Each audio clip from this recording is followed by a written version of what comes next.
What a service, huh? And whether you are at Sloan Creek or at 544 watching online or podcasting, whatever you're doing, or here at Legacy, really glad you're here. And I should say also Happy New Year, because tomorrow is the Chinese New Year. And one of the cool things about being a multicultural church, a multi-ethnic church, is we have more than one New Year. So if your year's been awesome, then just go with it. But if you kind of need a restart, then go with that, because tomorrow starts a new year. And let me also say, before we jump into the series and the message, thank you for being you. I was away last week speaking. I had a great time, great church. I was in the church I grew up in. They were celebrating their 50th anniversary there in Alabama, and got to go and be part of that and speak. And so much of my life happened there that's important, and it was great. And so I'm not taking anything away from that or that church. But let me just say, coming back here is so awesome. And a big part of that is, this is number 4,233 reason why Chase Oakers are the coolest people in the world, is that the way Jesus described it, he said, for those who have ears to hear. Meaning whose ears are tuned to God, who just lean in. Even if you're a tire kicker searcher, just people who lean in to say, okay, I want to know what God says. You tell me, what does God say? And then by his help, let's do it. Let's do this. And thank you for being that way. It makes it really fun to be me. It's not about me, but it's, thank you for being who you are. So today we are in this series, this week and next week, Simplify, where in this series what we've been doing is saying, okay, let's slow down a little bit and evaluate to make sure that we're not rushing through life so fast that we're filling our lives with maybe lots of good things, but maybe missing the most important things or minimizing the most important things in our life, because it's easy to do that. It's the principle of the one thing, if you've been following along in the series, just to say, hey, instead of rushing through life, let me make sure that I understand what the most important things are, and then I'm going to build my life around those. And we've been looking at different areas of life, and today we're looking at our gifting, our calling, why God put us on this planet so that we don't miss it. We don't just do a lot of things, but miss where God created us to make the biggest contribution. And that's easy to do. In fact, if you listen to maybe things you've heard up, even that your mom said growing up, you can miss it. Now, there's nothing, please understand, I love moms. Moms are awesome, right? My mom, who's listening right now in Alabama, is an awesome mom. My wife is a mom, and she's awesome. Every mom in this room, you're awesome. We all good on that? All right? But if you believe everything your mom told you growing up, you might be a little delusional. So, for example, these are some things that maybe your mom said. You can see if you heard these. If you keep making that face, what'll happen? It'll freeze that way. It'll stay that way, yeah. And fortunately, that's not true. Otherwise, there'd be a lot of funky-looking people in this room. Sitting too close to the TV will make you go blind or lose your eyesight, and that's really not true. If you touch a frog, you'll get warts. Yeah, that's not true either. This one you may not have heard, not as common. If you eat enough vegetables, your body makes them taste like candy. That's not true. Okay, doesn't matter. Speaking of vegetables, eating spinach will do what? Make you grow stronger, or put hair on your chest. You hear that one? Now, I'm a guy, so as a little boy, it's like, cool, but I don't know how little girls, if for those of you girls, was that motivating for you? Like, yeah, I want hair on my chest. I don't know. Maybe you heard this one, depending on what happened with your dog or cat or something, but the family pet went to go live on a farm. You may want to verify that, is all I'm saying. Could be. Now, all those things are pretty harmless, right? I mean, if you believe those things, then no biggie. In fact, your life will probably be a little bit better for most of those. But you may have grown up hearing this, and this one would actually be a damaging one, and that is, you can be anything you want to be. If you just try hard enough, you can do anything you want to do. You can be anything you want to be. Don't let anybody tell you differently. You can be anything you want to be, which sounds awesome. And if your mom told you that, or whoever told you that, it's because they love you. They think you're awesome. They think you're the best ever. They also are not in touch with reality. But love does that. Love makes us delusional. And the reality, though, is actually better than that. Like, I'm not trying to crush anybody's dreams when I say you can't be anything you want to be, because the reality is way better than that. And God, our Creator, tells us reality, and we're going to look at it. The reality is this: not that you and I can be anything. It's you and I are created by God to do something unique. We've been crafted by God to make a unique contribution. It's not we can do anything. It's we've been crafted by God to do something. In Ephesians 2:10, we're told that, for we are God's handiwork. If your mom told you you're a masterpiece, she's right. That's actually a good way to translate that word. We are God's masterpiece. We're His handiwork. Created in Christ Jesus to do good works, which God prepared in advance for us to do. Meaning, before you were even born, God knew what He wanted, and He thought about you in advance. You're not just some cosmic afterthought. You're not some accident. You're not just who you are, just, kind of plopped on the scene. God thought about you, and He created you uniquely with something to do that's unique. We see that illustrated in the Old Testament with one person named Jeremiah.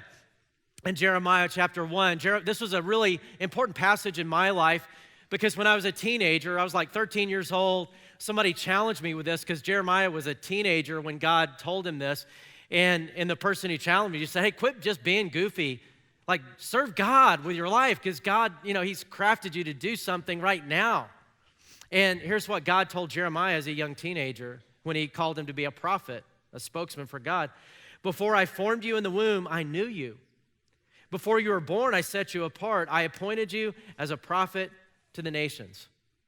He's saying, Jeremiah, before you were even born, I knew you.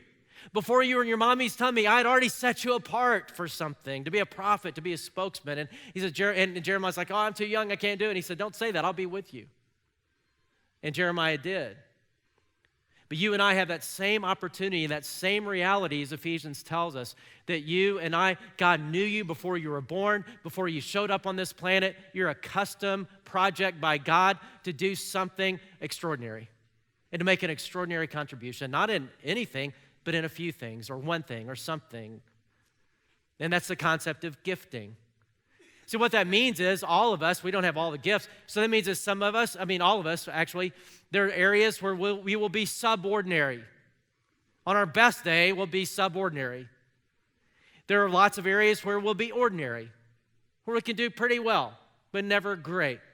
And then there are a few areas that we've been created to be extraordinary. And the spirit of Simplify is to the extent that we can live in our extraordinary zone. To the extent that we can live in that sweet spot, where we can live into our gifting, the more effective, joyful, all that will be. But it is easy to miss this. And to spend most of our time, we'll get shamed out of our subordinary zone usually. Like, we just heard these guitars and singers and all that. And how many guys especially have learned how to play the guitar? How many? Just raise your hand if you learn how to play the guitar a little bit. Yeah, most guys, I think, eventually, we all want to be a rock star, I certainly was shamed out of that a long time ago. Some of you may be, that's your extraordinary zone. That's awesome. That's great. But for a few people it is. But for all of us, we're designed to be in our extraordinary zone. We can easily get caught living in our ordinary zone most of the time. And that's a danger. In fact, God talks about that danger. And the passage that we're going to look at, actually it's two passages, 1 Timothy and 2 Timothy. Paul is writing to his young protege, Timothy, to whom he's passing the baton of his ministry. And he's saying, Timothy, there's a real danger, and I think you're like going down this danger trail, and I don't want this to happen to you. And it is to neglect your gifting and not live into this. And I want us to hear the danger and then help us understand how we can avoid it. 1 Timothy 4:13-15. Paul says, until I come, Timothy, devote yourself to the public reading of Scripture, to preaching and to teaching, these particular functions. Timothy was a pastor in a church. Do not neglect your gift, which was given you through prophecy when the body of elders laid their hands on you. Be diligent in these matters, give yourself wholly to them, so that everyone may see your progress. Do you hear his passion in this, Paul's passion. And just listen on all the command words about Timothy's gifting. He's saying, Timothy, look, you're gifted to do certain things, to be a preacher and a teacher, and focus on that. And notice he says, devote yourself. Do not neglect. Be diligent in these matters. Give yourself wholly to them. Let everyone see your progress, meaning do not neglect it. Instead, devote yourself. Give yourself wholly to your areas of gifting. Grow in them, progress in them. Focus on them as much as possible. In 2 Timothy, when Paul writes Timothy again, just before he is going to die, Paul is going to die. Paul's in a Roman prison. He knows likely that he's going to be martyred for his faith because Nero, who was the emperor of Rome at the time, is trying to stamp out Christianity. Paul is the most prominent Christian leader, and Nero has him. And sure enough, that's what happened. Paul was beheaded for his faith. But before that happens, Paul writes to Timothy, and he repeats this same thing, same idea, 2 Timothy 1:6. For this reason, Timothy, I remind you to fan into flame the gift of God which is in you through the laying on of my hands. He reminds Timothy again of his gifting. He's saying, Timothy, it's another way to say, don't neglect it, focus on it, like a fire, like a campfire. Don't neglect it, don't let it burn out. Instead, keep it fanned into flame. Focus on it, grow it, build it, get better at it. Keep your passion burning white hot in your area of gifting. Now, the big question to me of this passage, of these two passages, is not what does Paul mean? Because I think that's pretty clear. I could spend a lot of time looking at the Greek words that are translated in English, and you know what they would say? Exactly what we just read. It's not so hard to understand. What Paul is saying is, don't neglect your gifts.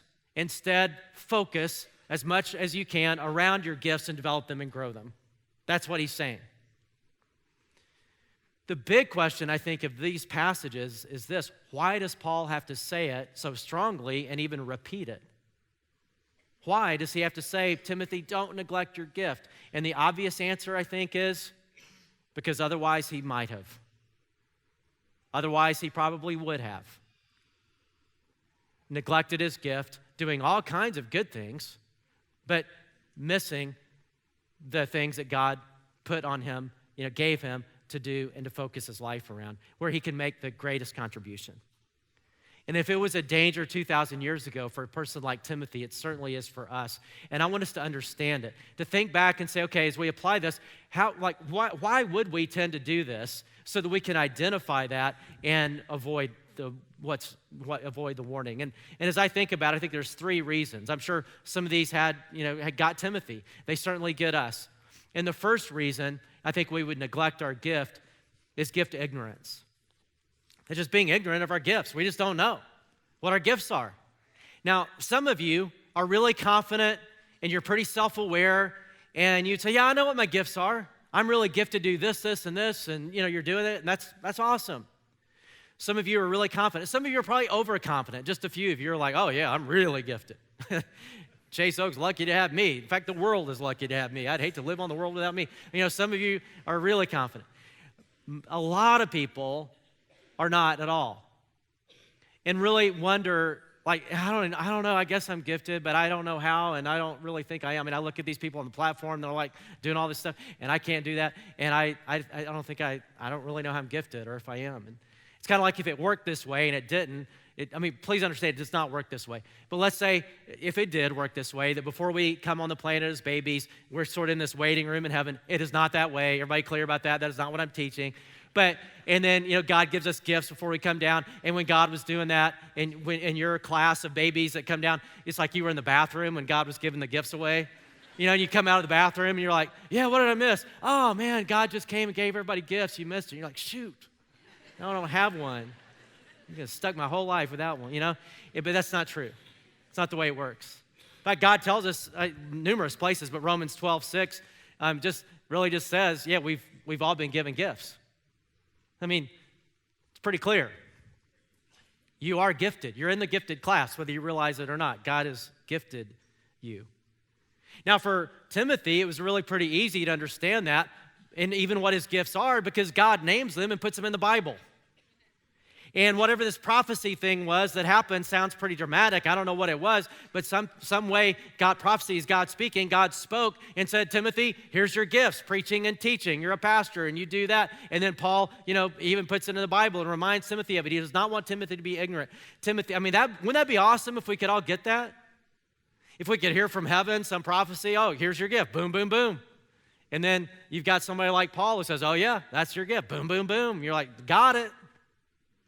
But I don't think we can count on that happening. My guess is that's not going to happen for most of us. So how can we find our gifting? How do we know? And there's a few ways to know.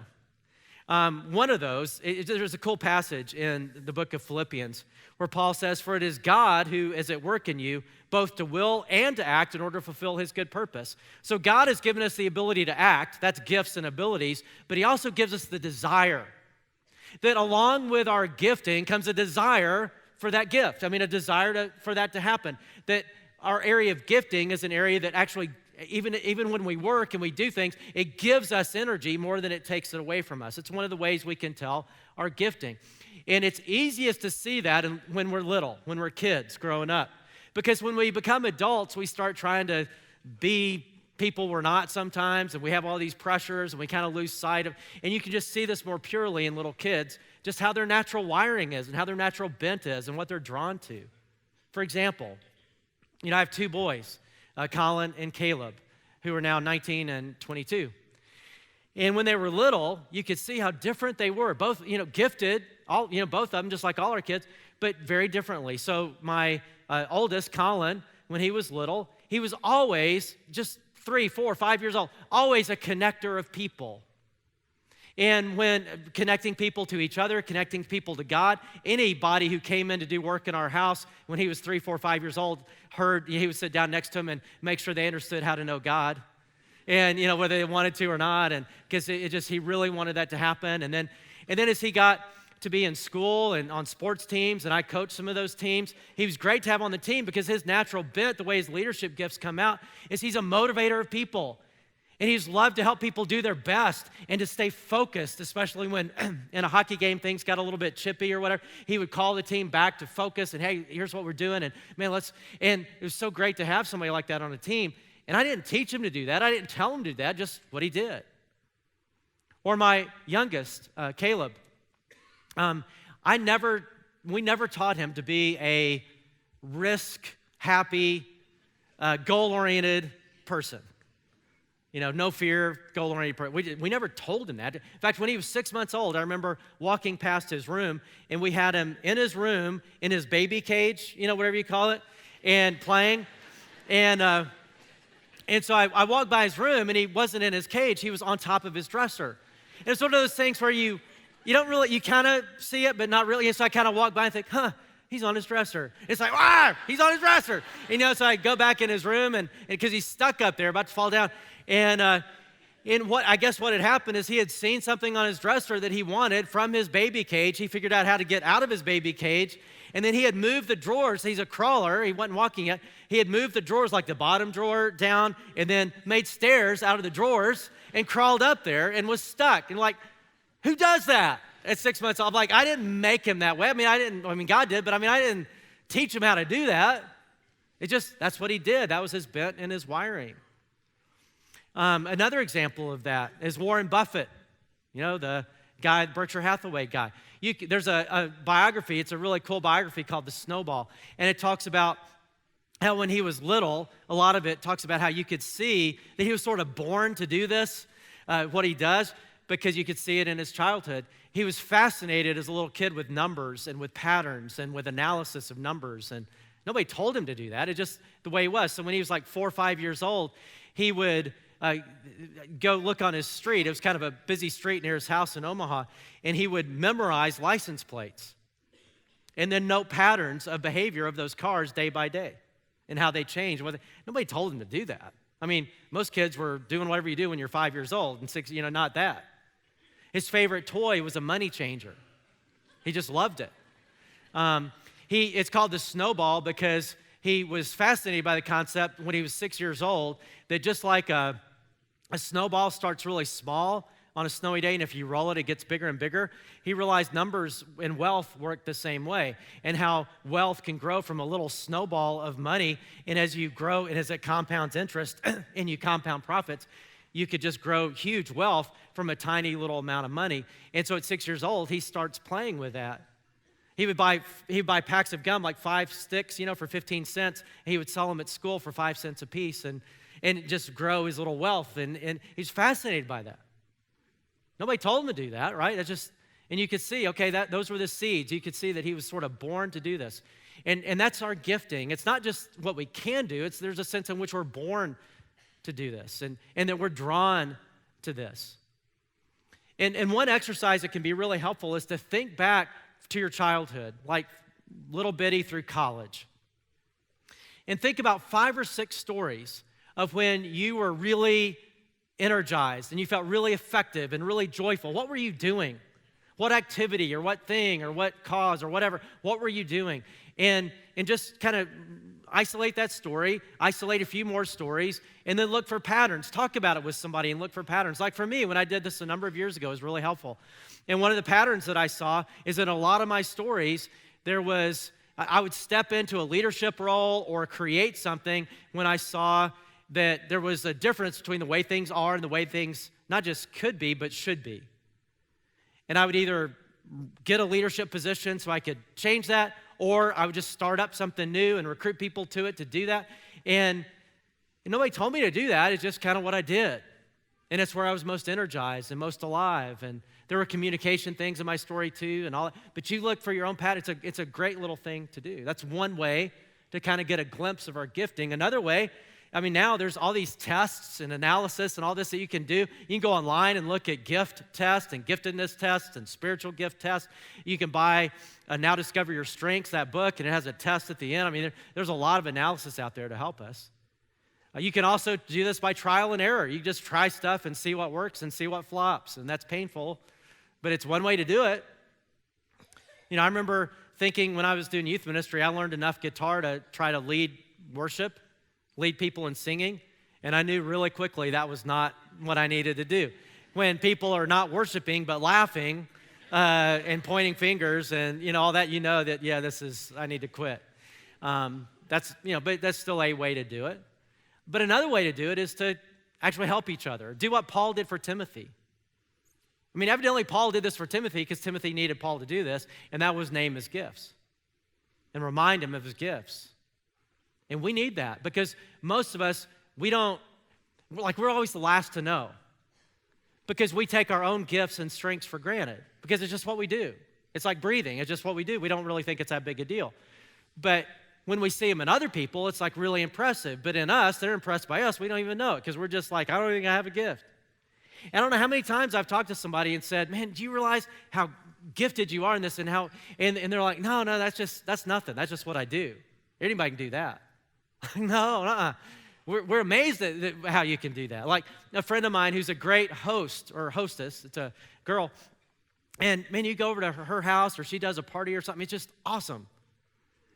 And I remember having a conversation with her one time where she felt like, I don't really know what my gifts are. I said, well, I know what one of them is.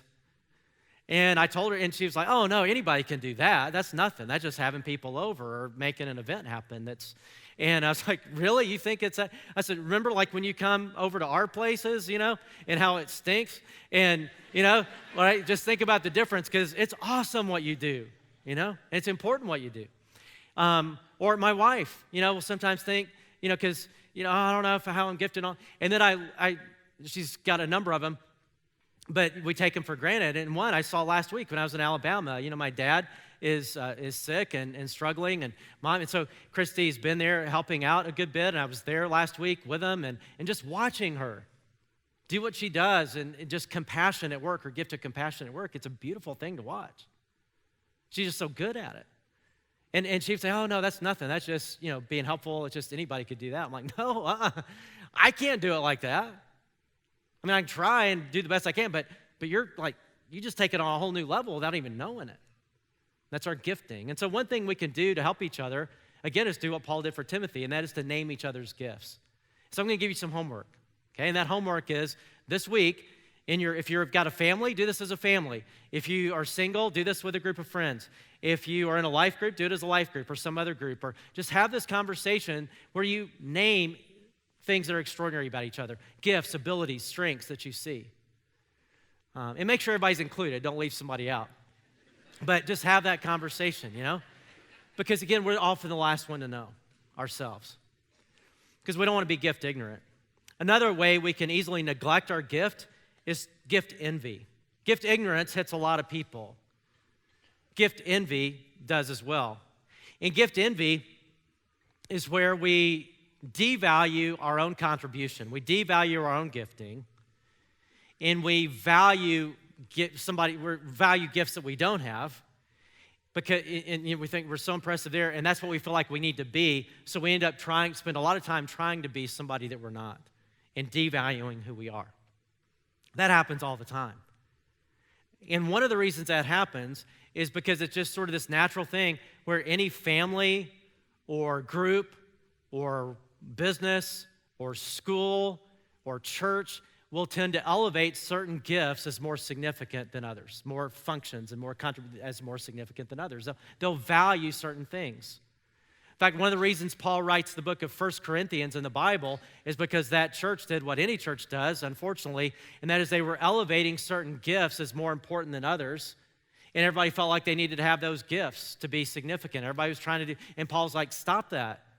There's so many kinds of gifts, and they're all important, and very few people are gifted that way, and they're not even the most important gifts, the one you're elevating anyway.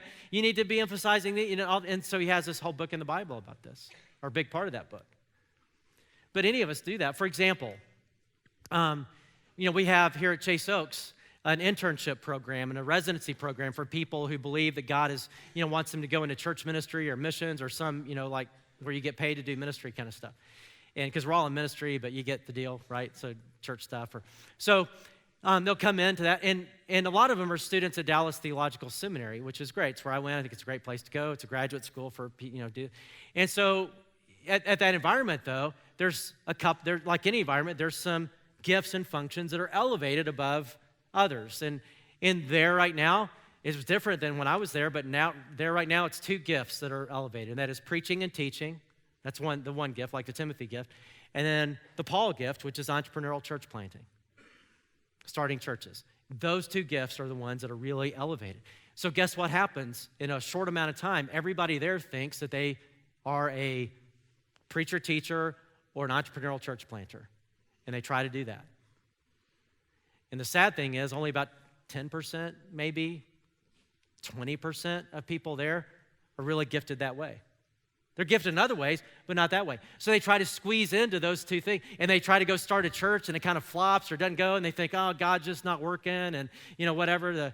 And it has nothing to do with that. Or they try to be a preacher and teacher, and it may be in their ordinary zone, so they can get okay, but it's never great.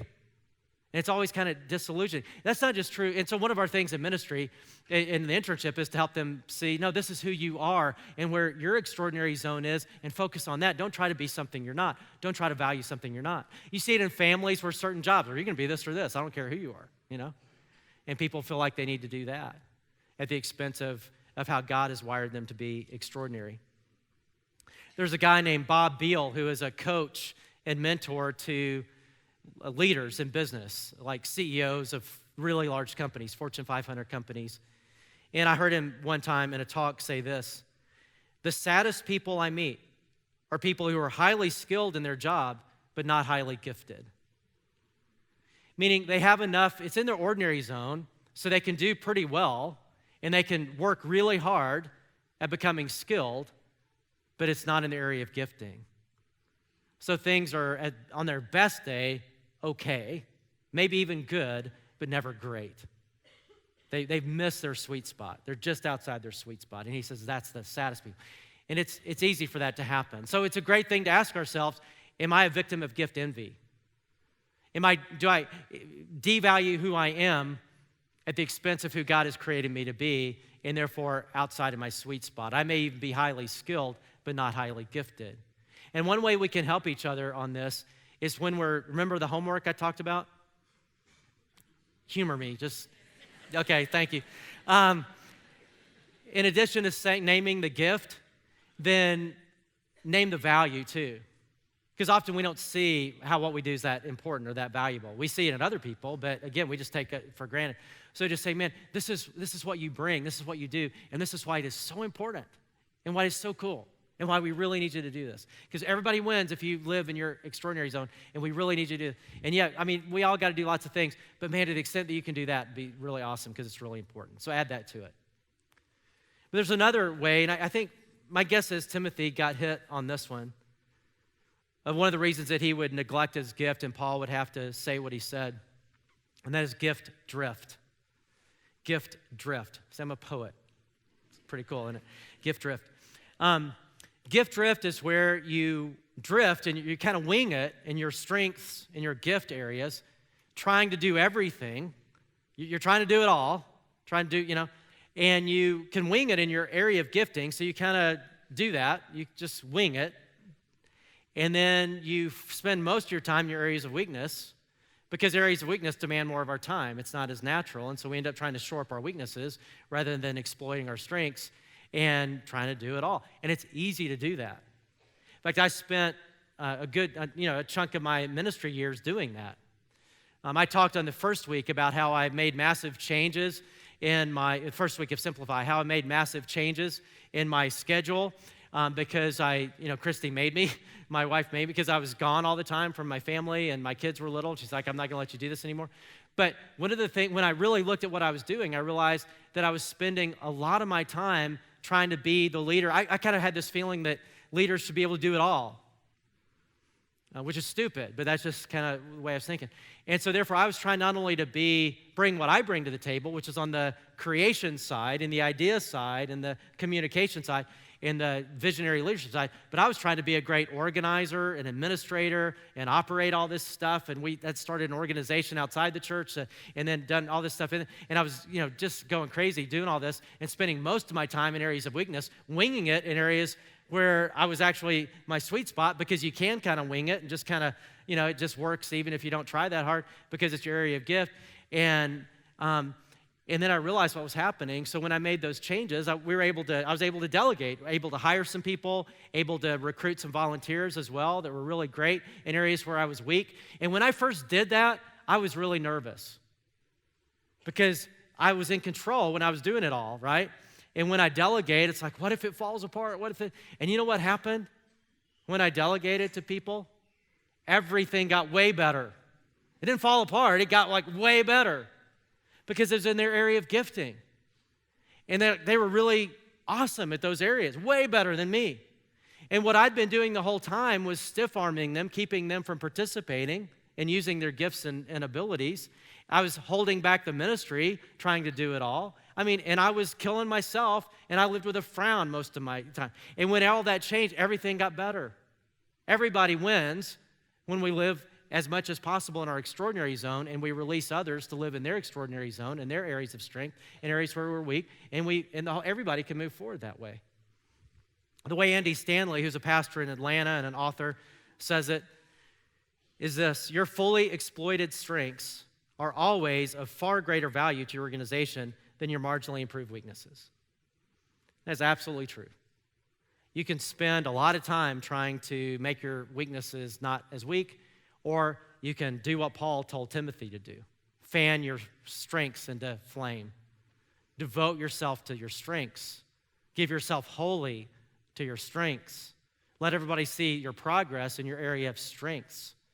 Meaning, make those better and keep getting better and better and better where God's designed you to be strongest, not wing those areas and then live in this other stuff, gift drift.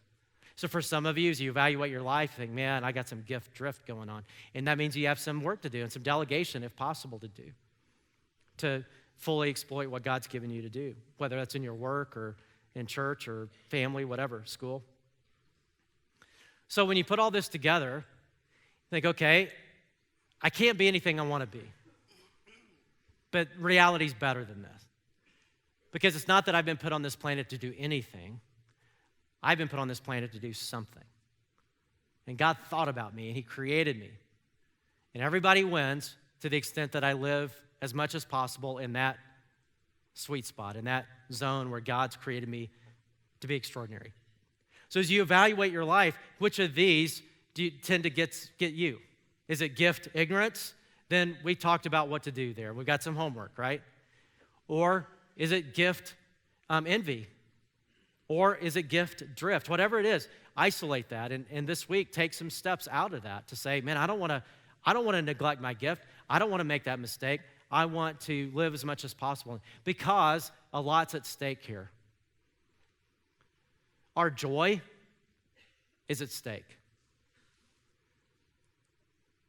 The mission of our organizations that we're committed to are at stake. There's a sense in which God's glory is at stake. Effectiveness and impact and contribution on this planet as we look back at our life is at stake. And one day, the Bible says that you and I will stand before God if we're Christ followers. It's a certain kind of judgment called the Bema Seat judgment. And I said that last week, last service. Somebody's like, what was that? So now I got to teach about that sometime. But that's where it's not do you get to go to heaven or not. That's already settled in Jesus, okay? So it's our eternal reward. We'll be rewarded for eternity based on our faithfulness here with what God has given us, our time, our finances, our resources, as well as our gifts and abilities. And we'll give an answer to that. Hey, I gave you this and this and this. What did you do? And that's true with gifts and abilities. God's not going to ask you about your weaknesses because He's not going to ask you, He's not going to hold you accountable for what you don't have. He's going to hold you accountable for what you do have. And He's given you certain gifts and abilities. And I know when I want to be able to say, not gift ignorance, yeah, I didn't know I had that. I'm sorry, I didn't know. I wasn't aware. I didn't do much because I didn't know. Or on the gift envy side, I don't want to say, yeah, I just didn't really think that was that big a deal, and so I really tried really hard to be who I'm not. Or gift drift to say, yeah, I just did all kinds of stuff and kind of winged it with those gifts you gave me because I was really trying to be better in my areas of weakness. None of those are good answers. Much better answer to say, you know what, those are really cool gifts, and by your help, you get most of the credit because you empowered me and all that, and you gave me the gifts anyway, but here's what was able to happen by your grace and is really awesome. Thank you. That's a much better conversation. And that's what God wants for all of us. So let's go and talk to Him about it. Let's pray together. Father, thank you for the way you have crafted us uniquely. And I pray that you would help us live in increasing clarity of that. That you would help us not be ignorant of our gifts, but increasingly knowledgeable. And I pray that you would help us not value who we're not, but that you give us the grace to value who we are and what you've put in us, and that we could really focus as much as possible where you've created us to make an extraordinary contribution. Thank you for your patience in the process. We just pray you'd bring us along. In Jesus' name, amen.